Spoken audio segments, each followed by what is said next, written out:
Chaជំសួរស្ដីទៅចំអស់គ្នាចង់ខាងពីនឹងម្យ៉ាងដែលអាចបំលែងពីទូទៅធម្មតាទៅជាទូទៅស្មាតទីចាហើយនៅក្នុងនោះដែរគឺគេភ្ជាប់មកជាមួយនឹង power adapter ឬក៏ខ្សែស្លាបរបស់វាជាមួយនឹងដុំ Android TV ហើយនឹង HDMI ខ្សែ HDMI នេះគឺសម្រាប់បញ្ចូលរូបភាពមកជាមួយនឹងសេរីទៅកាន់ទូទៅរបស់យើងហើយនឹង tele សម្រាប់បញ្ជាសម្រាប់រូបរាងវាគឺស្អាតរូបរាងរបស់ដុំ TV របស់យើងគឺស្អាតហើយផ្នែកខាងក្រោយនេះកន្លែងនេះគឺជាកន្លែងតោត power adapter ឬក៏ឆ្នាំងខ្សែរបស់វាមួយនេះចានេះកន្លែងតោតខ្សែ network ប្រសិនបើយើងអត់ចង់ភ្ជាប់ជា wireless ក៏បានដែរយើងអាចប្រើប្រាស់ជាខ្សែ network ចាកន្លែងនេះគឺជាកន្លែងតោតខ្សែ HDMI ហើយដោតពីមួយខាងទៅមួយខាងទៀតចាមានពីរអញ្ចឹងទីមួយយើងដោតចូលក្នុងហ្នឹងមកហើយខ្សែមួយទៀតគឺយើងដោតទៅកាន់ HDMI របស់ទូទៅរបស់យើងចាហើយនេះគឺជា tele សម្រាប់បញ្ជាយើងគ្រាន់តែដាក់ថ្មហើយយើងភ្ជាប់វាជាមួយនឹងទូទៅទៅគឺយើងអាចបញ្ជាបានហើយចាហើយបើយើងកលេចមើលផ្ទាំងទូទៅរបស់យើងនេះចាពេលដែលខ្ញុំភ្ជាប់វាហើយគឺវាចេញរូបរាងបែបនេះនេះគឺជាកម្មវិធីទូទៅរបស់យើងហើយនេះគឺជា YouTube Airscreen Google Play Store Apple TV ចានេះគឺជាកម្មវិធីទាំងមូលរបស់វាបើសិនបើបងប្អូនចុចចូលដំបូងបងប្អូនត្រូវ connect Wi-Fi សិនចាយើងចូលមកកាន់ setting នេះពេលដែលបងប្អូនចូលទៅកាន់ setting ហើយគឺបងប្អូនចុច OK មួយមកចាហើយនោះគឺជាកន្លែងដែលគេដាក់ថា network and internet យើងចុច OK មកកន្លែងហ្នឹងមួយមកពេលដែលចុចហើយគឺវានឹងរាយឈ្មោះ Wi-Fi របស់យើងខ្ញុំឧទាហរណ៍មួយនេះគឺជាឈ្មោះ Wi-Fi របស់បងប្អូនចាយើងចុច OK ដំបូងវានៅលើចេះចាដល់ពេលហើយយើងបញ្ជាវាចុចមកក្រោមមកចាពេលចុចមកក្រោមហើយដល់កន្លែងឈ្មោះ Wi-Fi ហ្នឹងបងប្អូនគាត់ទៅចុច OK មួយមកចុច OK ហើយវានឹងចេញនេះ key ឲ្យយើងវាយឈ្មោះវាយ password Wi-Fi របស់យើងចាដូចជាប្រហែលអញ្ចឹងក្រេ2ក្រេ3អីចឹង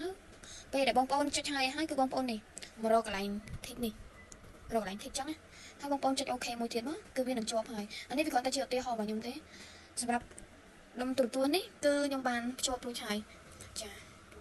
ខ្ញុំបានភ្ជាប់ Wi-Fi របស់ខ្ញុំរួចហើយ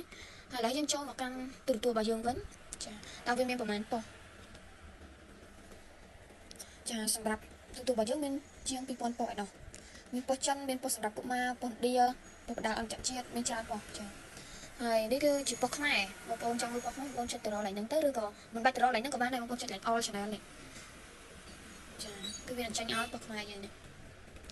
ឥឡូវយើងសាកមើលប៉ុស5ចាគឺច្បាស់ល្អខ្លាំងមែនតើកម្រិតច្បាស់របស់វារហូតដល់ 8K ឯណោះចាគឺច្បាស់ល្អបើសិនបើបងប្អូនចង់បដូរប៉ុសឲ្យបានបងប្អូននេះចុចមកមុខមកចាហើយនេះវានឹងបដូរប៉ុសឲ្យបងប្អូនអូតូតែម្ដងចានេះសម្រាប់ប៉ុសទូទៅបើសិនបើបងប្អូនចង់មើល YouTube បងប្អូនបាច់ចុចទៅមុខទៀតទេបងប្អូនចូលកន្លែង home នេះរូបផ្ទះនេះបងប្អូនចុចកន្លែងហ្នឹងមកប៉ក់ហ្នឹងវានឹងមកប្រភពដើមរបស់វាវិញចាហើយនេះគឺជាកម្មវិធី YouTube ចាកម្មវិធី YouTube ហើយយើងចូលមក YouTube មើលចាសម្រាប់កម្មវិធី YouTube នេះគឺយើងអាច voice សំឡេងបានចា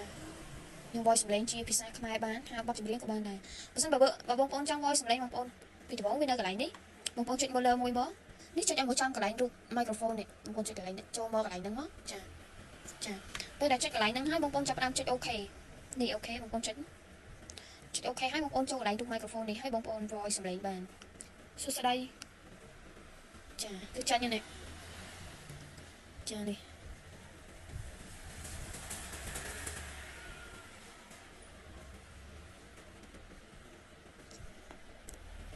ច្បាស់ល្អណាស់ត្រជាក់ភ្នែកកម្រិតច្បាស់វាដល់ទៅ 8K ចា